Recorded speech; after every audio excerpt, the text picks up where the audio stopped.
Hi friends, ಪ್ರತಿದಿನ ಅಡುಗೆಗೆ ಸ್ವಾಗತ. ನಾನು ಇವತ್ತು ಸೌತೆಕಾಯಿ ಜ್ಯೂಸ್ ಮಾಡ್ತಾ ಇದ್ದೀನಿ. ತುಂಬಾ ಹೆಲ್ದಿಯಾಗಿರೋಂಥ ಜ್ಯೂಸ್ ಇದು. ಒಂದೆರಡು ಸೌತೆಕಾಯಿನ ಸಿಪ್ಪೆ ತೆಗೆದು ಈ ಥರ ಕಟ್ ಮಾಡಿ ತೊಗೊಂಡಿದ್ದೀನಿ. ಜಾರ್ನಲ್ಲಿ ಹಾಕ್ತಾ ಇದ್ದೀನಿ ಸೌತೆಕಾಯಿನ. ನಂತರ ಒಂದು 4 ರಿಂದ 5 ಪುದೀನ ಎಲೆ, 1-2 ಟೇಬಲ್ ಸ್ಪೂನಷ್ಟು ಸಕ್ಕರೆ, 1-2 ಚಿಟಿಕೆಯಷ್ಟು ಬ್ಲಾಕ್ ಸಾಲ್ಟು, 1 ನಿಂಬೆ ಹಣ್ಣಿನ ರಸ, ಸ್ವಲ್ಪನೇ ನೀರು ಹಾಕ್ಕೊಂಡು ನೈಸಾಗಿ ರುಬ್ಕೊಳ್ಳಿ.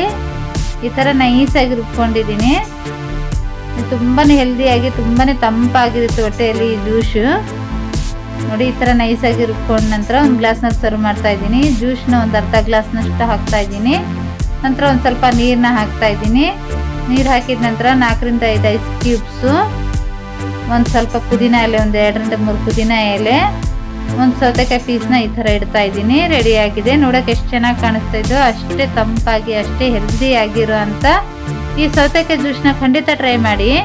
ಈ ರೆಸಿಪಿ ಇಷ್ಟವಾದರೆ ಲೈಕ್ ಮಾಡಿ, ಶೇರ್ ಮಾಡಿ, ನಮ್ಮ ಚಾನಲ್ಗೆ ಸಬ್ಸ್ಕ್ರೈಬ್ ಮಾಡಿ.